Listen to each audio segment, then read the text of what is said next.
Hello class 12 के बच्चों, कैसे हैं आप लोग? बढ़िया एकदम। तो मैं इस यादव आज लेकर आ गया हूँ क्लास 12 का फिजिक्स, और आज है ऑब्जेक्टिव सीरीज का डे 4। आज चौथा दिन है और आज हम लोग करेंगे मूविंग चार्जेस एंड मैग्नेटिज्म का क्या करने वाले हैं, ऑब्जेक्टिव क्वेश्चन। भी ऑब्जेक्टिव क्वेश्चन है और ये दावा करते हैं कि अगर बिहार बोर्ड इस वर्ष इस चैप्टर से पूछता है क्वेश्चन, या एक क्वेश्चन पूछे या दो क्वेश्चन पूछे, इसी में से होगा। ठीक है, तो स्टार्ट किया जाए। तो चलिए, अगर आप लोग इससे पहले डे 1, डे 2, डे 3 मतलब उसमें हमने करवाया था electric charge and field, electrostatic potential and capacitance और करंट इलेक्ट्रिसिटी, नहीं देखे हैं तो डिस्क्रिप्शन में लिखा, वहां से देख सकते हैं। तो चलिए भाई स्टार्ट किया जाए। आइए जवाब देने के लिए हो जाइए तैयार। क्या which of the following is correct for Lorentz force? अच्छा, ये कोई बताएगा कि लॉरेंज फोर्स क्या होता है? So yes sir. कौन बताएगा? बोलो अमन। मतलब क्या होता है लॉरेंज फोर्स, क्या होता है? बोलो। इलेक्ट्रिक फील्ड और मैग्नेटिक फील्ड दोनों के क्या, दोनों का सम अपोज करता है। यहाँ बुखार लगा देंगे। ये कैसे आया? इलेक्ट्रिक फील्ड क्या होता है? Q E. Electric force magnetic force क्या होता है? बोलिए। क्यू भी क्रॉस डी। दोनों में से क्यू कॉमन लेंगे तो क्या आएगा? यही ना आएगा? A charge Q moves in a region where electric field E and magnetic field B both exist, then force on it is। वही बात है ना, क्या लॉरेंज फोर्स का ही यही है definition. What is Lorentz force का है, ये लिख दीजिएगा। ठीक है, हाँ, ये बढ़िया है। एक आवेश विद्युत क्षेत्र तथा चुंबकीय क्षेत्र के संयुक्त उपस्थिति में गतिमान हो तो उस पर लगने वाला बल क्या होगा? लॉरेंज बल होगा। ठीक है, ये डेफिनेशन आप लोग लिख लीजिएगा। आए हल्ला लिख लीजिए, उधर से निकलिए, उधर से। क्लास चल रहा है, कौन ऑप्शन होगा? सी। अब आइए, electromagnetic moment of current carrying coil is, धारावाही कुंडली का विद्युत चुंबकीय आघूर्ण होगा M बराबर M का क्या होता है? NIA। ठीक है, N क्या होता है? Number of turns. I क्या होता है? करंट। A क्या होता है? Cross section area. अरे हल्ला करेगा रे, ना समझ में रहा है? क्या आंसर हो? सी। अब खड़ा करना पड़ेगा बहुत। चलो, कौन बताएगा इसका आंसर? मुस्कान खड़ा। Which of the following is correct for galvanometer constant? Galvanometer constant के लिए क्या सही होगा? हाँ, ये वहां हम सी बटा नहीं लिखे थे, वहां लिखे थे के बटा में एन ए बी, वहां ही लिखे थे। ठीक है, ठीक है, या के इंटू 1 बटा में N A B.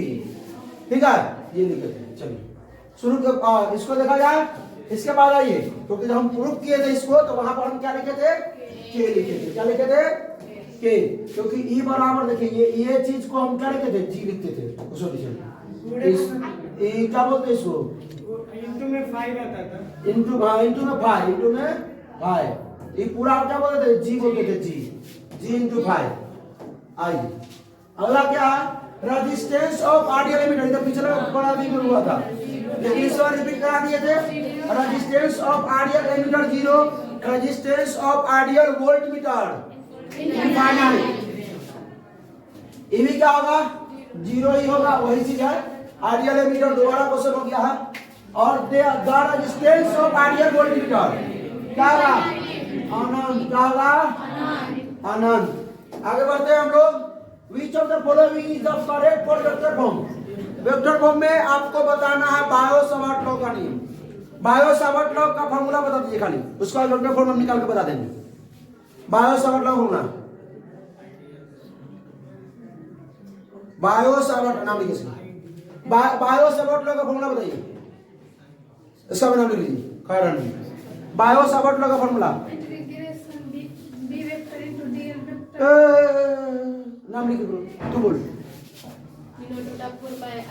Mu naught बटा 4 पाई आई। हम स्केलर फॉर्म में पूछे तुमसे, वेक्टर फॉर्म में तो हम निकालबे करेंगे। Scalar form formula mu naught by 4 पाई और आई डी एल साइन। मैंने बोला था बाई में आर स्क्वायर, ये फॉर्मूला था स्केलर फॉर्म में। वेक्टर फॉर्म में बदलने के लिए क्या करते हैं हम लोग, एक यूनिट वेक्टर से गुना करते हैं, तो इसमें हम आर कैप से गुना कर देंगे, तो ठीक है। देखिए यहाँ पे mu naught by 4 pi I D L और क्या हो जाएगा साइन थीटा, डीएल में ले वेक्टर में, ठीक है। और ये आर कैप कौन सा होता है, आर वेक्टर बटा में नीचे आर वेक्टर बटा में क्या हो जाएगा आर का मैग्नीट्यूड, और नीचे ही आर स्क्वायर है ये। अब बताइए ये यहां से यहां तक देखिए तो गौर से, A vector B vector sine theta, A भी साइन है ना, ए क्रॉस बी ले सकते हैं, इसको ले सकते हैं, तो क्या हो जाएगा म्यू नॉट है भाई, यह mu naught by 4 pi I D L vector cross R vector, बताओ में आर स्क्वायर और आर क्यूब, क्या आ जाएगा आंसर डी, ठीक है। चलिए बढ़िए, जवाब नहीं दी सही बोली थी, चलो इसके लिए expression of force on a charge q moving with velocity v in a magnetic field b, मतलब ये क्या होगा, चुंबकीय क्षेत्र v में वेग से गति आवेश क्या होगा, जो फोर्स होगा मैग्नेटिक फोर्स क्या होगा q v sin थीटा या q into v cross v ना, v क्रॉस v क्या हो जाएगा आंसर v। एक मिनट, अब जिससे पूछेंगे वो तुम बताओ, बोलो टॉर्क का फॉर्मूला बताओ, टॉर्क का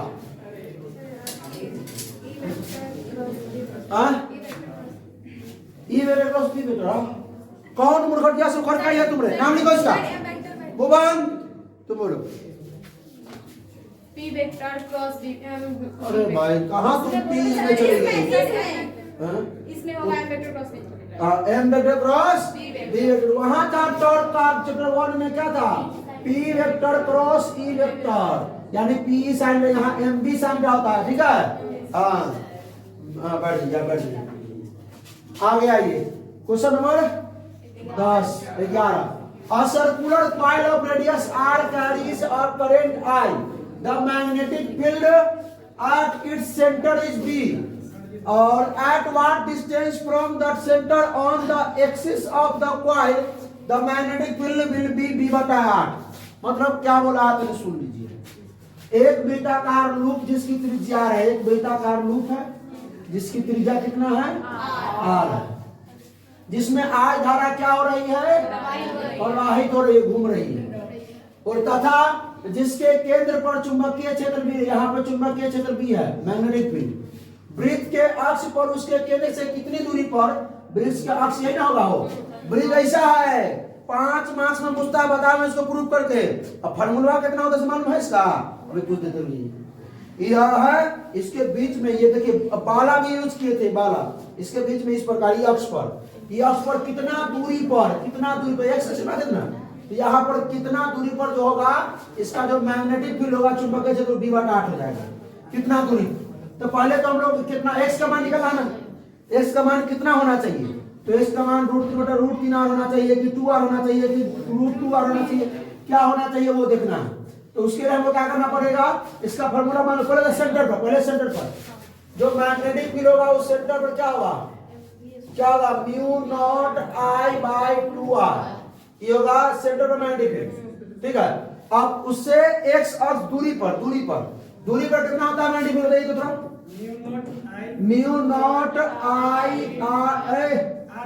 r स्क्वायर बटा में 2 into capital R square plus x square के पावर 3 बाई 2, अब एक्सिस पर है, x स्क्वायर आगे ना गया, अब x का मान रख दीजिए, आप इस मान रखिए, जो मान रखिएगा देखिए कितना आना चाहिए, b बटा 8 आना चाहिए, तो रख कर देते हैं √3 r ही रख कर देते हैं, म्यू नॉट I r रे यहाँ mu naught 2 pi r I r square होता है, म्यू नॉट 2 पाई r स्क्वायर, नीचे में 4 पाई होता है, तो 2 पाई से ये 2 पाई कट जाता है, बताया कि लिखिए म्यू नॉट बाई 4 पाई, यहाँ 2 पाई I r स्क्वायर बटा में r square plus x square के पावर 3 बाई 2 पाई से ये दोबारा में कट जाता है, क्या यो रिवीजन नहीं करेगा, 2 into capital R square plus x square का मान x का मान कितना √3r, तो √3r का स्क्वायर करेंगे तो 3r स्क्वायर के पावर 3/2 शॉर्ट किया जाए इसको, mu not I R square बटा में 2 इंटू कितना 4r स्क्वायर। अरे ये ना होगा 4। अब वहां पर कहिएगा सर आपने तो प्रूव किया था यहाँ पे स्मॉल आर स्क्वायर, तो हमने स्मॉल आर माना था त्रिज्या। यहाँ पर क्या बोला है इसका जो त्रिज्या वो कैपिटल आर, तो हमने कैपिटल आर की, वहां पर हमने स्मॉल आर मान के बनाया था। क्या आप देख सकते हैं इसका 16 को लेक्चर है, 12 को 16 को लेक्चर है वहां पे आइए, और के पावर 3/2 इसको सॉल्व कीजिए, क्या हो जाएगा mu not I R square बटा में 2 इंटू इसको कैसे कर लिख सकते हैं, सुनिए इसको 2r का होल स्क्वायर के पावर 3/2, 4r का स्क्वायर कर सकते हैं 2r का होल स्क्वायर, ये 2 से 2 गया, तो आइए क्या हो जाएगा आपका mu not I R square बटा में 2 इंटू काट रहा 2r का क्यूब, तो 2r का क्यूब होगा 8 cube, mu not I R square बटा में 2 इंटू 8r क्यूब, ये ना होगा। अच्छा रुक जाइए, इस r को हम लोगों को कैपिटल आर रखना पड़ेगा, क्या रखना पड़ेगा कैपिटल आर, क्या रखना पड़ेगा क्योंकि त्रिज्या क्या माने थे हम लोग कैपिटल आर माने हुए थे, स्मॉल आर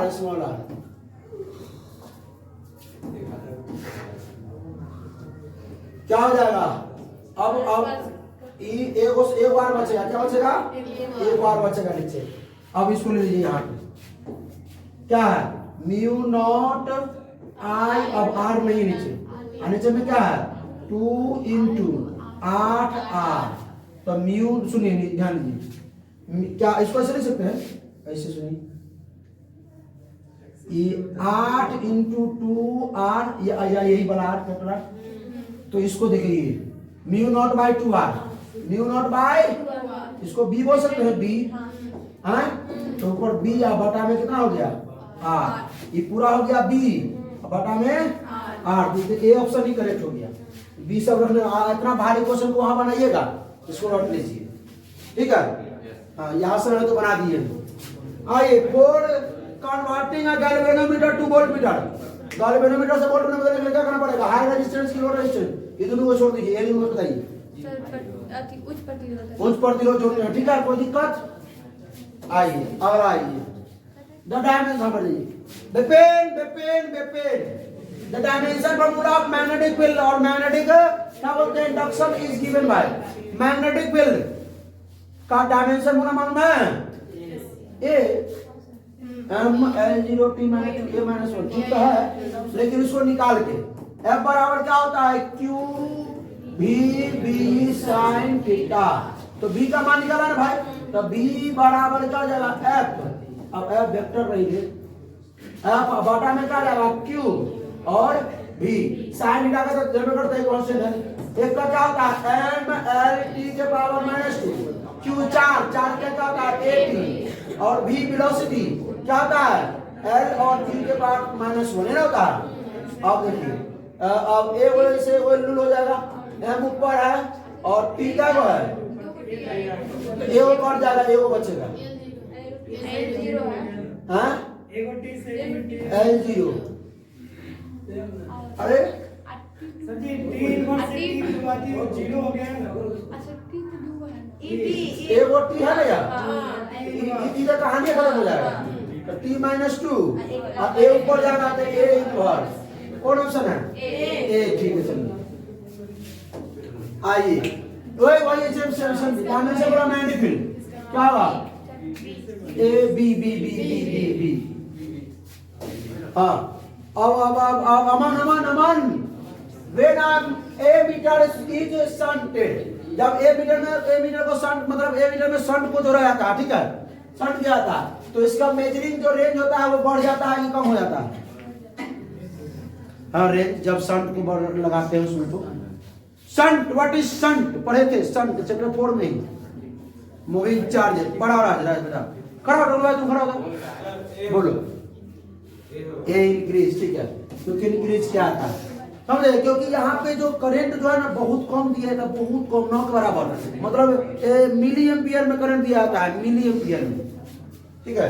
हाँ आइए, और charge moving with uniform velocity produce, समरूप वेग से चलायमान आवेश उत्पन्न करता है। 1 मिनट रितेश कुमार कराओ, तुम सब बोलता बताता रहता है, बुखार लगा देंगे दूसरे को, बोलो हाँ सी क्या, इसका मतलब समझाओ, पोस्टमार्टम करो, क्या करने नहीं शुरू, क्वेश्चन क्या कह रहा है सो तुम बताओ।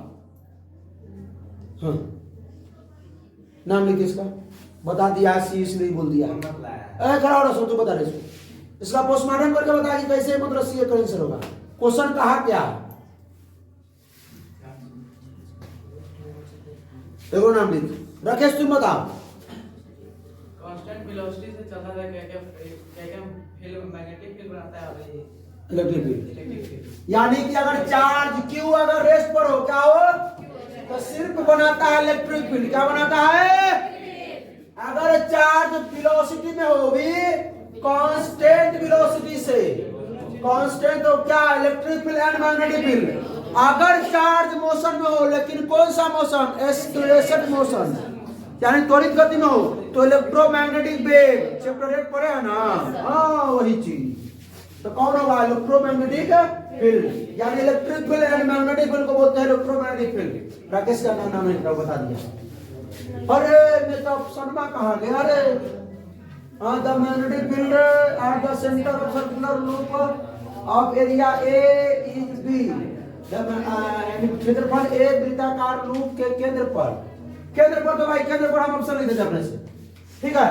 म्यू नॉट आई बटा में 2 pi R square, mu not I बटा में 2r, म्यू नॉट आई से क्षेत्रफल ए और वृत्ताकार लूप के केंद्र पर चुंबकीय क्षेत्र है, लूप का चुंबकीय आघूर्ण, अरे आघूर्ण पूछ रहा है, लूप का चुंबकीय आघूर्ण निकालना पड़ेगा इसको के, अच्छा निकाल के तो बना देते हैं, बना देते हैं, ठीक है डायरेक्ट। तो फॉर्मूला जो हम क्या पूछा है इसे, क्षेत्रफल ए के वृत्ताकार लूप के केंद्र पर चुंबकीय क्षेत्र बी है और लूप के चुंबकीय आघूर्ण क्या होगा, तो चुंबकीय आघूर्ण का फॉर्मूला बताइए, m बराबर क्या था, NIA, ठीक है।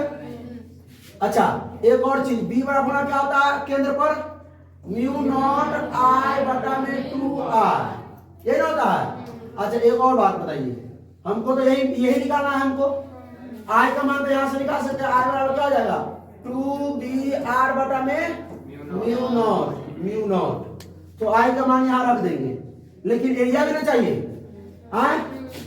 एन का एन मतलब का नंबर ऑफ टर्न्स, एन मतलब नंबर ऑफ टर्न्स, कितने टर्न्स है, एक टर्न्स कितने मानेंगे, तो आई इंटू आई का मान हो गया 2br बटा में म्यू, एरिया किसका भाई साहब, एरिया पाई आर स्क्वायर,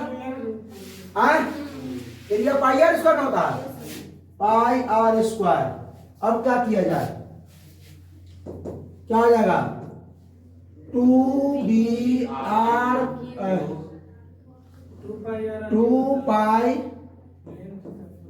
पाई b into 2 pi R Q बटा में म्यू नॉट, ठीक है रहा आई ए, ठीक है, एम का मान निकालना था, आई एरिया है ए, म्यू नॉट आई आर, अरे फॉर्मूला एरिया, अच्छा रुक स्मॉल n इंटू एल होगा, क्या कैपिटल एन का वैल्यू होता है स्मॉल n इंटू एल होता है, n इंटू एल, नहीं क्योंकि टोटल नंबर ऑफ टर्न्स होता है ना स्मॉल, तो ए बराबर पाई आर स्क्वायर, तो आर स्क्वायर बराबर हो जाएगा पाई ए, आर बराबर root under pi A, R का मान यहाँ रखेंगे रूट अंडर, बात बराबर आएगा, इतना ही होगा, ठीक है। हाँ ऐसे भी कर सकते हैं, स्मॉल n का मान डालेंगे ना, क्या बोला है, लूप का चुंबकीय आघूर्ण, तो चुंबकीय आघूर्ण ये इनमें ना होता है कि टाउ M होता है, m वही ना, टॉर्क ना होता है टाउ, ठीक यही है, ठीक है चलिए। और देखिए और एक A5 tesla magnetic field will be equal to यानी 5 वेबर, क्योंकि एक टेस्ला बराबर 1 वेबर पर मीटर स्क्वायर होता है, ठीक है। अगला आइए, current is flowing in opposite direction in two parallel wires, यानी दो समांतर तारों में परस्पर विपरीत दिशा में धारा प्रवाहित है। एक तार ये है, एक तार ये है, अब इस दिशा में है, ये इस दिशा में है। इधर करंट इधर जा रहा है, करंट नीचे आ रहा है, तो बोला ये क्या करेगा, अट्रैक्ट करेगा कि रिपेल करेगा, रिपल। जब दोनों एक दूसरे के अपोजिशन में होते क्या करता है, रिपेल करता है। पढ़ाए हुए भाई चैप्टर मतलब देख लेना, उसमें लेक्चर 8 या 9 में होगा ये चीज, सेम डायरेक्शन में होमवर्क मिला हुआ था। ये क्वेश्चन हमने पहले लेक्चर में कराया। और गैल्वेनोमीटर, एक गैल्वेनोमीटर जो है can be converted to ammeter. अच्छा ए मीटर में बदल क्या करना पड़ेगा, low resistance in parallel. Ammeter बदलने के लिए अगर वोल्ट मीटर बदलना हो तो क्या करेंगे, हाई रेजिस्टेंस इन सीरीज। आइए जी आइए ना, galvanometer converted into volt meter, high resistance in series. अगला क्वेश्चन बोलो है कि आइए क्वेश्चन है, when a current I flows through the long straight conductor the magnetic field at distance from I, लंबे सीधे चालक तार, एक चालक तार है, इससे I धारा प्रवाहित हो रही है, सीधा तार है, होने पर R दूरी पर, इससे R दूरी पर यहाँ पे चुंबकीय क्षेत्र कितना होगा, यहाँ पर चुंबकीय क्षेत्र कितना होगा, मी नॉट I बटे 2πr। क्यों हुआ समान हुआ ना, है करंट सर्कुलर रूप से हुआ ये चीज, ठीक है, ये याद रखिएगा। चलिए कोई दिक्कत नहीं ना, आज के लिए इतना ही। डे 4 हुआ, डे 5 अब आने का इंतजार कीजिए कि डे 5 में क्या आता है। तो भाई साहब अच्छा आज आपको क्वेश्चन नहीं मिला मतलब कमेंट के लिए, ठीक है अगले दिन मिलेगा। तो कैसा लगा वीडियो, अच्छा लगा तो अपने दोस्तों के साथ शेयर कीजिए, कोई प्रॉब्लम हो तो कमेंट कीजिए।